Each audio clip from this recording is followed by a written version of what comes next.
Hello दोस्तों, आप सभी का हमारे यूट्यूब चैनल पर हार्दिक स्वागत है। आज हम पढ़ने जा रहे हैं परिवहन तंत्र के बारे में, परिवहन के बारे में भी पढ़ेंगे। ध्यान दीजिए, अगर आप हमारे चैनल पर नए हैं तो हमारे चैनल को सब्सक्राइब कर दीजिए, बेल आइकन को प्रेस कर दीजिए ताकि हमारे द्वारा डाले गए हर वीडियो का नोटिफिकेशन आप तक पहुंचता रहे। तो बिना देर करते हुए आइए स्टार्ट करते हैं परिवहन तंत्र। देखिए, परिवहन तंत्र किसे कहते हैं, पहले हम ये बात को समझेंगे। परिवहन तंत्र यहाँ डाला हुआ है, तो पहले परिवहन तंत्र जानने से पहले परिवहन के बारे में जानते हैं। क्या होता है कि जब भी हम कोई खाद्य पदार्थ खाते हैं तो उसमें उपस्थित सभी पोषक तत्वों की क्या होता है, अवशोषण होता है। अवशोषण के बाद क्या होता है, इन पोषक तत्वों को कोशिकाओं तक पहुंचा जाता है और कोशिका में उपस्थित बहुत उत्सर्जित पदार्थ उपस्थित हो जाते हैं, उन्हें क्या ला जाता है, शरीर के ला करके उन अंगों में छोड़ा जाता है जहां से उसे बाहर किया जा सके। ये प्रोसेस हमारे शरीर के अंदर होता है। ध्यान दीजिएगा, क्या होता है जब हम खाद्य पदार्थों को ग्रहण करते हैं और ग्रहण करने के बाद उनका पाचन हो जाता है, उसके बाद क्या होता है कि जो उसमें से पोषक तत्वों को अवशोषित किया गया था उनको कोशिकाओं तक पहुंचाना होता है।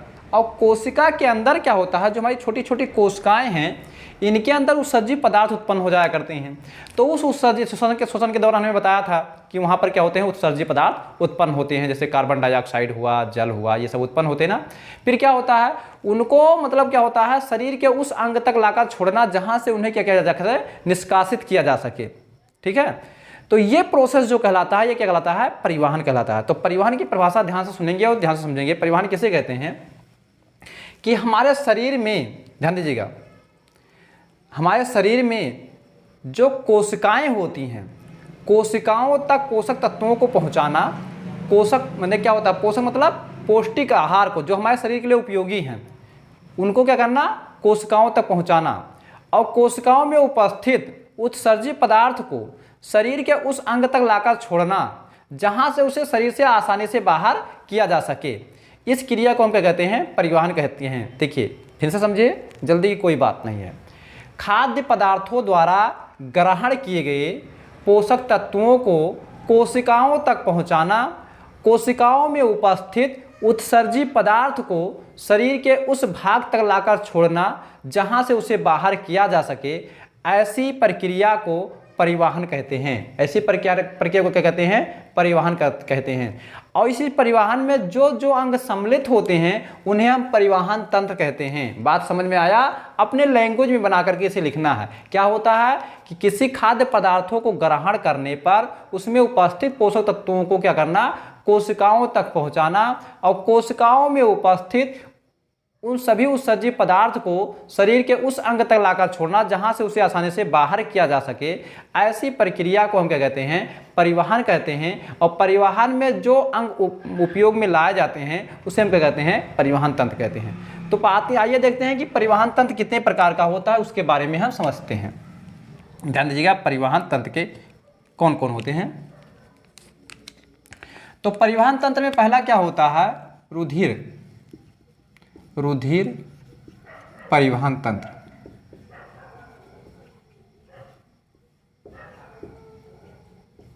दूसरा जो होता है वो लसिका परिवहन तंत्र।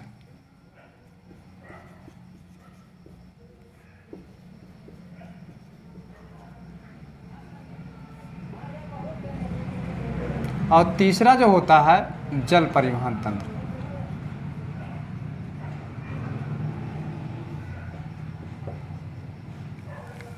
अब ध्यान दीजिएगा, यहाँ पर लसिका परिवहन तंत्र, रुधिर परिवहन तंत्र और कौन कौन है, जो है जल परिवहन तंत्र है। ये चीज़ है आपका। तो देखिए, रुधिर परिवहन तंत्र किसे कहते हैं, क्या होता है कि जो जीव होते हैं, कुछ जीवों में पोषक तत्वों का परिवहन एक स्थान से दूसरे स्थान तक ले जाना, यानी कोशिकाओं तक ले जाना, कौन ले जाता है, तो रुधिर करता है काम ले जाने का।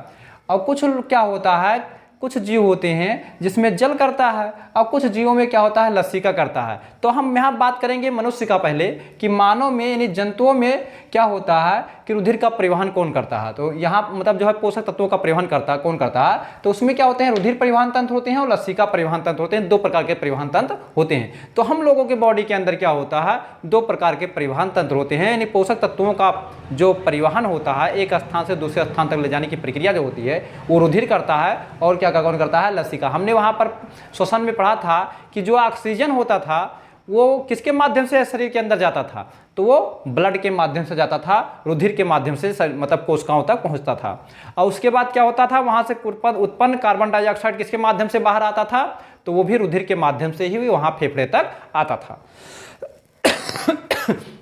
ये प्रक्रिया हम पढ़े थे। तो पहला क्या हुआ, रुधिर परिवहन तंत्र। बात करते हैं लसिका परिवहन तंत्र। देखिए रुधिर जो होता है पूर्ण रूप से कोशिकाओं के पास तक नहीं पहुंच पाता है, कुछ आगे ही रह जाता है। लेकिन क्या होता है, जब रुधिर वहां पहुंचता है तो वहां से आगे का काम किसका हो जाता है, लसिका का क्या होता है, लसिका कोशिकाओं तक पूर्ण रूप से पहुंच जाता है।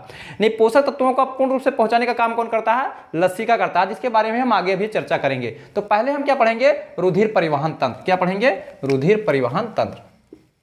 ध्यान दीजिएगा, सबसे पहले हम क्या पढ़ेंगे, रुधिर परिवहन तंत्र। रुधिर परिवहन तंत्र। तो बात करेंगे कि रुधिर परिवहन तंत्र में कौन कौन से तंत्र सम्मिलित होते हैं। तंत्र मतलब दो या दो से अधिक लोग। तो पहला क्या होता है, रुधिर ही शामिल होता है, रुधिर ही। और दूसरा क्या होता है, हृदय। और तीसरा जो होता है धमनी। और चौथा जो होता है वो होता है सिरा। तो रुधिर हो गया, हृदय हो गया, धमनी हो गया और सिरा हो गया। तो यहां सबसे पहले हम बात करेंगे रुधिर। रुधिर क्या है, रुधिर क्या है इसके बारे में पढ़ेंगे। तो रुधिर जो है, ध्यान दीजिएगा, रुधिर क्या है, एक तरल ऊतक है। रुधिर क्या है, रुधिर एक तरल ऊतक है।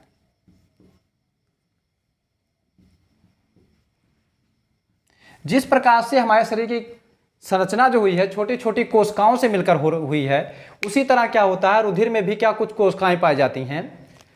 और कैसी कोशिकाएं पाई जाती हैं, और वहां कुछ तरल पदार्थ भी पाए जाते हैं। तो रुधिर में क्या होता है, सबसे पहले हम मात्रा की बात करते हैं। तो रुधिर की मात्रा जो होती है वो मनुष्य में क्या होता है, पुरुष में बात करें तो पुरुष में क्या होता है, 5 लीटर से 5.5 लीटर तक होता है। एक स्वस्थ मनुष्य के अंदर क्या होता है, 5 लीटर से 5.5 लीटर तक ब्लड होता है।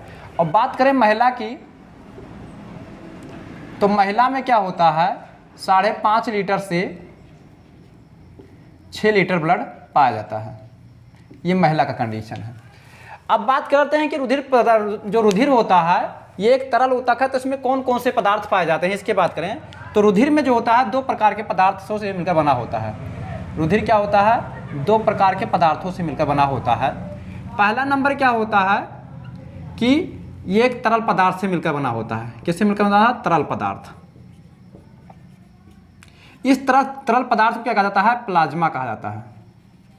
क्या कहा जाता है, इस तरल पदार्थ को क्या कहा जाता है, प्लाज्मा। और जो दूसरा होता है वो कोशिका से मिलकर बना होता है। उसमें कुछ कोशिकाएं होती हैं, कोशिका होता है, जिसे क्या कहा जाता है, रुधिराणु कहा जाता है।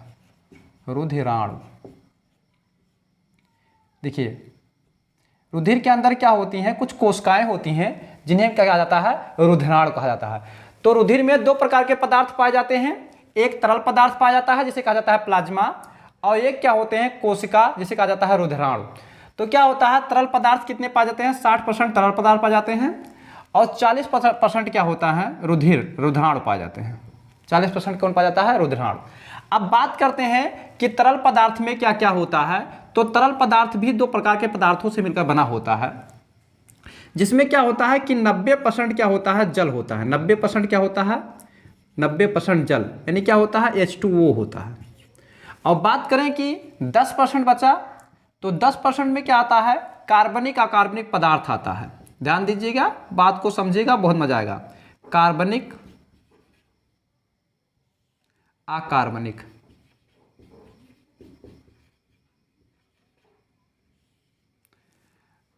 कार्बनिक अकार्बनिक पदार्थ होता है।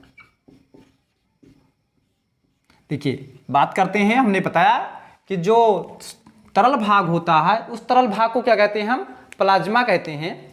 और प्लाज्मा जो होता है 2 चीज़ों से मिलकर बना होता है। एक तो 90% उसमें जल पाया जाता है, और दूसरा कंडीशन क्या होता है, 10% कार्बनिक या कार्बनिक पदार्थ पाए जाते हैं। अब बात करते हैं कि ये कार्बनिक अकार्बनिक पदार्थ क्या होते हैं, ये कौन कौन से कार्बनिक अकार्बनिक पदार्थ हैं।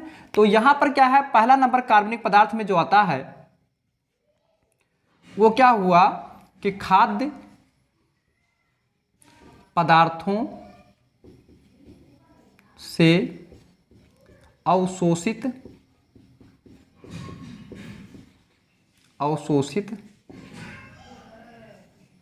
पोषक तत्व। अवशोषित कौन होते हैं, पोषक तत्व होते हैं। ध्यान दीजिएगा, खाद्य पदार्थों से अवशोषित पोषक तत्व ये पहले कार्बनिक अकार्बनिक पदार्थ होते हैं। दूसरा कंडीशन क्या होता है, इसमें रुधिर प्रोटीन पाया जाता है। क्या होता है, रुधिर प्रोटीन होते हैं, रुधिर प्रोटीन। ये रुधिर प्रोटीन्स में क्या होता है, जैसे कहा जाए तो रुधिर प्रोटीन्स में जैसे क्या होता है, एक प्रोथ्रोम्बिन होता है। क्या होता है, प्रोथ्रोम्बिन। प्रोथ्रोम्बिन, देखिए ये प्रोथ्रोम्बिन क्या होता है, ये रुधिर प्रोटीन्स है। इसका कार्य क्या होता है, देखिए इसका कार्य है कि रुधिर को जमाना, रुधिर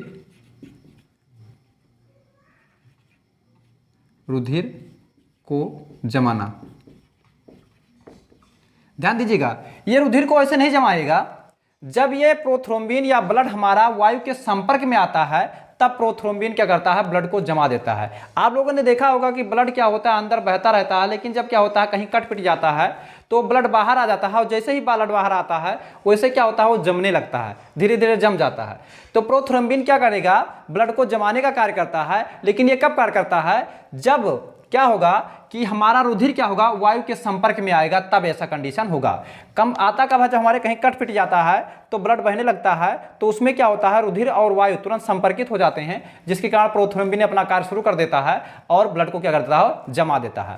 ध्यान दीजिएगा, डॉक्टर जो होते हैं जब इंजेक्शन लगाते हैं तो दवा जब भरते हैं तो दवा को खींचते हैं, उसके बाद क्या होता है कि सुई को दबा देते हैं ताकि दवा बाहर निकल जाए। ध्यान दीजिएगा, तो आप लोगों ने देखा होगा कि दवा को बाहर क्यों निकाल देते हैं, तो दवा को बाहर इस निकाल देते हैं कि क्योंकि जब दवा भरते हैं तो उसमें दवा के साथ साथ क्या जाता है, वायु भी सिरिंजी के अंदर चली जाती है, निडल के अंदर, और क्या होता है वो दबा करके वायु को बाहर निकाल देते हैं और उसके बाद तब इंजेक्शन लगाते हैं। अगर क्या है बाहर ना लगाएं और क्या होगा, इंजेक्शन लगा देंगे तो वायु क्या होगा, ब्लड के अंदर चला जाएगा, और ब्लड के अंदर जैसे ही वायु जाएगा वैसे रुधिर को क्या कर देगा, जमा देगा, और सुबह उठकर देखेंगे तो ऊंचा फूल जाएगा, मांस कड़ा कड़ा हो जाएगा। तो क्या करते हैं डॉक्टर, कहते हैं इसको नमक पानी से नहीं धो देना या कुछ करना, बर्फ से सिकाई करो, फलाना करो, धमा, कभी कभी पक भी आता है, तो ये प्रक्रियाएं उत्पन्न हो जाती हैं। तो क्या होता है कि आपके यहाँ पर कोई प्रक्रिया उल्टा ना हो जाए, इसके लिए क्या करता है डॉक्टर, वायु को निकाल देता है, प्रोथ्रोम्बिन ब्लड को ना जमा पाए, इसके लिए क्या होता है, सिरिंजी से क्या होता है, वायु को निकाल दिया जाता है, ये प्रक्रिया होता है। चलिए तीसरा चीज देखते हैं, तीसरा चीज क्या पाया जाता है,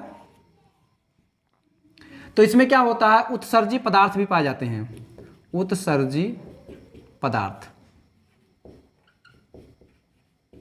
उत्सर्जी पदार्थ भी पाए जाते हैं। चौथा जो होगा इसमें क्या होगा, एंटीबॉडीज भी पाए जाते हैं। तो ये थे मतलब जो है कुछ कार्बनिक अकार्बनिक के रूप जो क्या होता है प्लाज्मा में पाया जाता है। आप समझते हैं कि प्लाज्मा का कार्य क्या होता है, इसके बारे में देखते हैं, यानी क्या आप देखते हैं प्लाज्मा का कार्य। देखिए इसका कार्य के बारे में बात करते हैं। तो प्लाज्मा के अनेकों कार्य होते हैं। देखिए प्लाज्मा क्या करता है, पहला नंबर ऑक्सीजन का परिवहन करता है, ऑक्सीजन का परिवहन। दूसरा नंबर क्या होता है, खाद्य पदार्थों का परिवहन।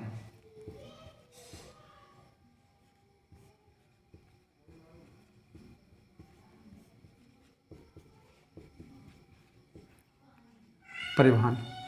तीसरा नंबर क्या होता है, कार्बन डाइऑक्साइड का परिवहन, कार्बन डाइऑक्साइड का परिवहन। देखिए परिवहन आगे समझ लेंगे। और चौथी चीज अगर बात किया जाए,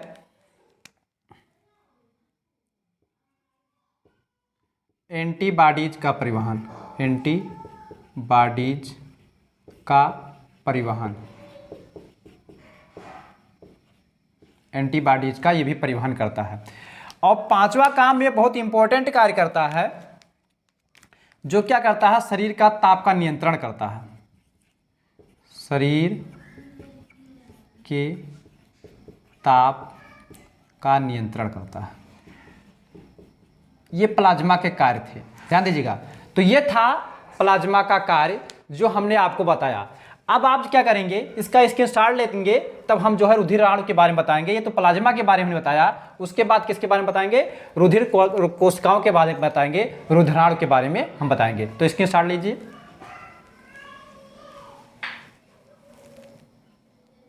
चलिए हम देखते हैं रुधिर। अभी हमने देखा था कि रुधिर दो प्रकार के पदार्थों से मिलकर बना था, प्लाज्मा के बारे में अच्छे विस्तार से बताया।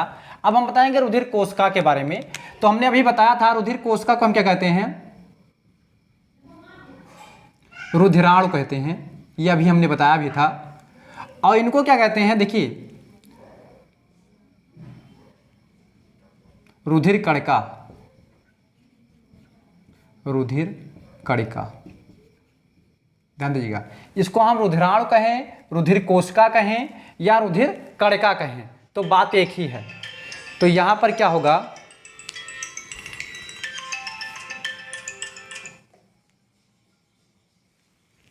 ध्यान दीजिए, फोन आ गया था, तो इस पर क्या तो क्या होता है, रुधिर कणिका होता है, ध्यान दीजिएगा।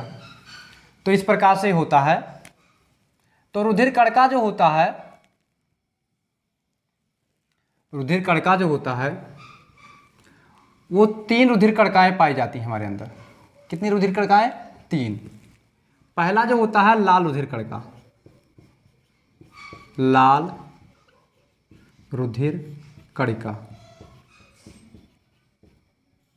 लाल रुधिर कणिका पाया जाता है।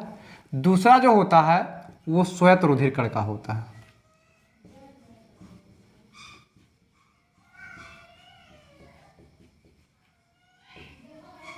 और तीसरा जो होता है वो प्लेटलेट्स होता है।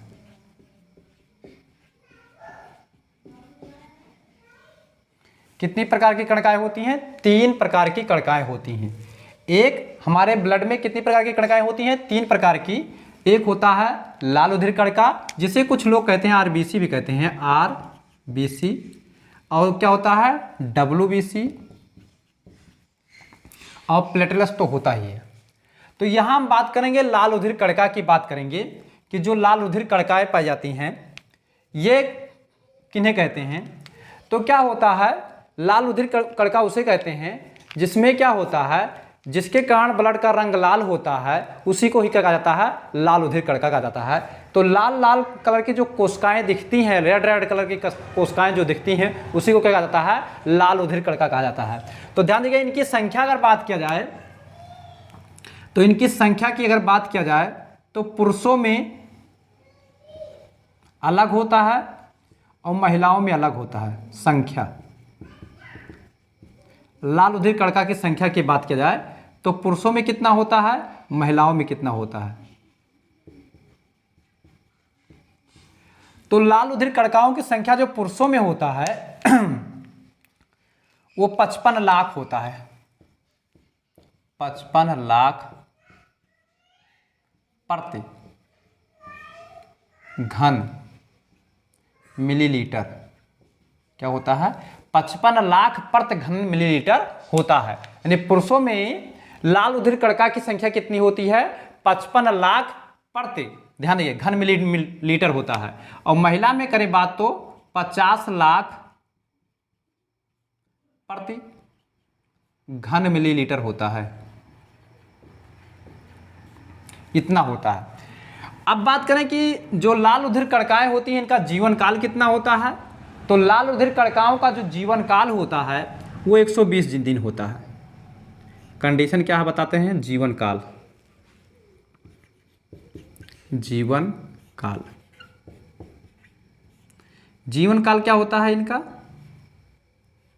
देखिए एक एक चीज हम बहुत विस्तार से बताएंगे, आपको बहुत बेहतरीन नॉलेज देंगे, बस वीडियो में अंत तक बने रहिए, बहुत मजा आएगा।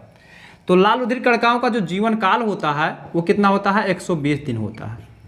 अब ये लाल रुधिर कणिकाएं जो होती हैं हमेशा क्या हो जाती हैं, 120 दिन के बाद क्या हो जाती हैं, मर जाती हैं। तो मरने के बाद कहाँ जाती हैं, तो ये मरने के बाद क्या होता है, एक हमारे यहाँ पर होता है बगल में जो होता है प्लीहा होता है, वहाँ पर चली जाती हैं।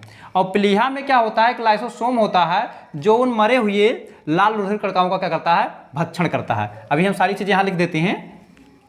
तो बात करते हैं जीवन काल क्या होता है, 120 दिन होता है। और इनके निर्माण की बात किया जाए कि लाल रुधिर कणिकाओं का निर्माण कहाँ होता है, तो निर्माण की बात किया जाए, ध्यान दीजिएगा यहाँ से, अगर निर्माण की बात किया जाए तो लाल रुधिर कणिकाओं का जो निर्माण होता है वो अस्थिमज्जा में होता है। कहाँ होता है, अस्थिमज्जा में। लाल रुधिर कणिकाओं का निर्माण कहाँ होता है, अस्थिमज्जा। लाल रुधिर कणिकाओं का निर्माण कहाँ होता है, अस्थिमज्जा में, मज्जा में होता है। देखें लीजिए, लाल रुधिर कणिकाओं का निर्माण कहाँ होता है, अस्थिमज्जा में होता है। इनका जीवन काल कितना होता है, 120 दिन होता है। और मरने के बाद ये कहाँ जाते हैं, ध्यान दीजिए, मरने के बाद क्या होती हैं,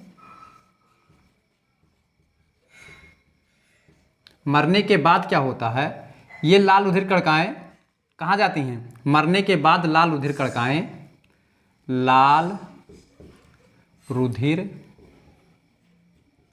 कणिका,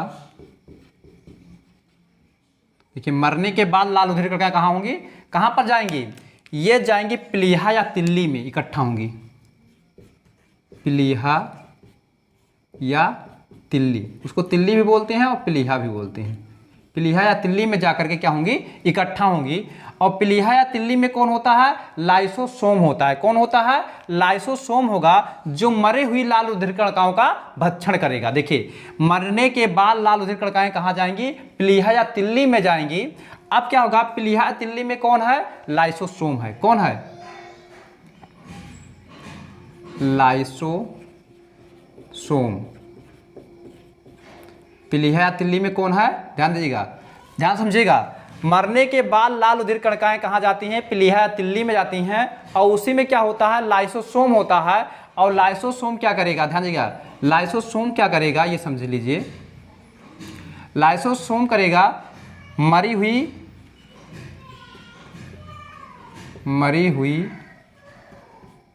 लाल रुधिर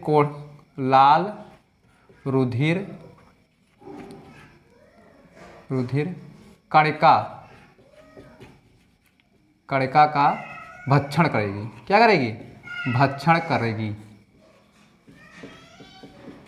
ये ध्यान समझिएगा। तो ध्यान दीजिएगा, अगर लाल रुधिर कणिकाओं का भक्षण नहीं किया जाएगा तब तो लाल रुधिर कणिकाएं हमारे शरीर में तमाम हो जाएंगी ना। तो इसीलिए क्या होता है कि इनका भक्षण करना भी जरूरी होता है। तो लाल रुधिर कणिका का बहुत विस्तृत रूप हम आपको बता रहे हैं। अभी तो हम इसे मतलब क्या ब्लड ग्रुप में भी लाल रुधिर कणिकाओं का प्रयोग किया जाएगा। तो क्या होता है, लाल रुधिर कणिकाएं जो होती हैं उन्हें आरबीसी भी कहा जाता है। और इनकी संख्या की बात करें तो 55 लाख क्या होता है, पुरुषों में पाया जाता है और 50 लाख महिलाओं में पाया जाता है। जीवन काल की बात करें तो 120 दिन जिंदा होते हैं। और निर्माण की बात करें तो लाल रुधिर कणिकाओं का निर्माण अस्थिमज्जा में होता है। और मरने के बाद क्या होता है, जो लाल रुधिर कणिकाएं मर जाती हैं उनका क्या होता है, तो जो लाल रुधिर कणिकाएं मर जाती हैं वो प्लीहा या तिल्ली में जाकर के इकट्ठा होती हैं। यहाँ पर प्लीहा या तिल्ली पाया जाता है, वहाँ पर जाकर के इकट्ठा होती हैं। और प्लीहा या तिल्ली में क्या होता है, लाइसोसोम होता है। और मरी हुई लाल रुधिर कणिका का क्या करता है, भक्षण करता है। तो मरी हुई लाल रुधिर कणिका का भक्षण कौन करता है, लाइसोसोम करता है। और प्लीहा या तिल्ली को ब्लड बैंक भी कहा जाता है। क्या कहता है, ब्लड बैंक के नाम से भी जाना जाता है। इसे यानी क्या होता है, ब्लड बैंक कहा जाएगा। कि ब्लड बैंक के नाम से कौन जाना जाता है, तो ब्लड बैंक के नाम से प्लीहा तिल्ली को हम क्या कहते हैं, ब्लड बैंक कहते हैं। तो ध्यान दीजिएगा, ये था आपका लाल रुधिर कणिका निर्माण का संख्या कितनी होती है। अब हम जानेंगे, देखिए किसका स्टार्ट ले, फिर हम आप श्वेत रुधिर कणिका के बारे में बताते हैं। इसके स्टार्ट लीजिए, फिर हम क्या बताएं आपको श्वेत रुधिर कणिका के बारे में। तो चूंकि बोर्ड थोड़ा छोटा है, आएगा नहीं लिखने में। चलिए बात करते हैं श्वेत रुधिर कणिका की। तो श्वेत रुधिर कणिका का अगर निर्माण की बात किया जाए तो श्वेत रुधिर कणिका का निर्माण जो होता है वो कई स्थानों पर होता है। जैसे क्या होता है, थाइमस ग्रंथ में होता है, थाइमस ग्रंथ। और कौन करता है, थाइमस ग्रंथ करता है तो प्लीहा भी करता है। प्लीहा भी क्या करता है? श्वेत रुधिर कणिका का निर्माण करता है। तो थाइमस हो गया, प्लीहा हो गया, और क्या हो गया? छोटी आंत की श्लेष्मा कला। छोटी आंत की श्लेष्मा कला हो गया, ये भी करता है। और उसके बाद क्या होता है? टॉन्सिल्स करता है। टॉन्सिल्स ग्रंथ। देखिए रुधिर जो है श्वेत रुधिर कणिका का निर्माण कौन करता है? थाइमस ग्रंथ करता है, प्लीहा करता है, छोटी आंत की श्लेष्मा कला में भी होता है, और कौन करता है? टॉन्सिल्स ग्रंथ भी करता है। अब बात करें कि इनकी संख्या कितनी होती है, बात करें संख्या की,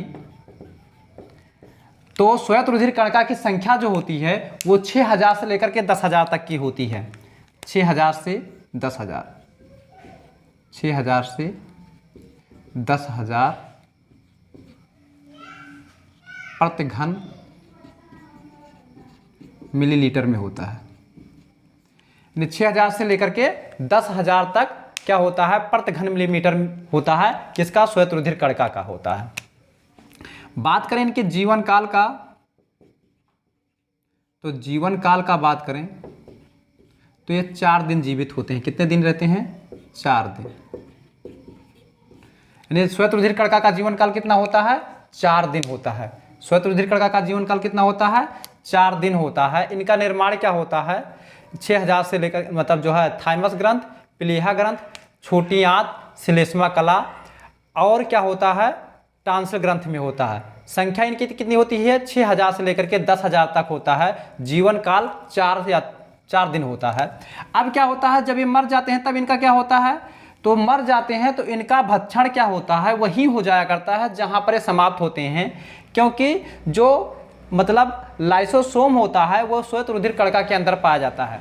तो क्या होता है? लाइसोसोम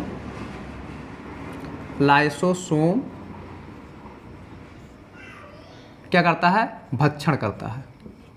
तो इनका भक्षण कहाँ कौन करता है? लाइसोसोम। जहां मरते हैं वहीं इनका भक्षण शुरू हो जाता है। क्यों? क्योंकि जैसे ही ये मरेंगे तो लाइसोसोम क्या होता है? इन्हीं के अंदर पाया जाता है और इनका क्या करने लगता है? भक्षण करने लगता है। जिस प्रकार से हमारी बॉडी क्या हो जाती है कि कहीं डेथ हो जाता है और क्या होता है कहीं यहाँ पर हमें फेंक दिया जाता है, तो हमारे शरीर के अंदर ही बहुत सारे कीटाणु उत्पन्न हो जाते हैं और हमारे शरीर को खा के खत्म कर सकते हैं। तो उसी प्रकार क्या होता है, या किसी कि मतलब का शरीर मिट्टी के अपना दफना दिया जाता है तो कीड़े कहाँ से उत्पन्न हो जाते हैं? वो शरीर के अंदर से ही कीड़े उत्पन्न हो जाते हैं जो शरीर को खा करके खत्म कर देंगे। तो उसी प्रकार क्या होता है, मतलब जो है श्वेत रुधिर कणिका के अंदर क्या होता है? लाइसोसोम होता है। वो लाइसोसोम क्या होता है? इनका क्या करता है? मरे हुए श्वेत रुधिर कणिकाओं का क्या करता है? भक्षण करता है। तो इस प्रकार से क्या होता है? ये श्वेत रुधिर कणिका होता है। ध्यान दीजिएगा, ये क्या करता है? ये हमारे लिए क्या होता है? जो श्वेत रुधिर होता है इसका कार्य जो होता है वो विस्तार से आपको आगे बताया जाएगा। पहले हम यहाँ परिचय केवल जान रहे हैं तो परिचय जानेंगे, उसके बाद क्या करते हैं? प्लेटलेट्स के बारे में आइए जानते हैं। एक स्क्रीनशॉट लीजिए, फिर प्लेटलेट्स के बारे में बताएं आपको।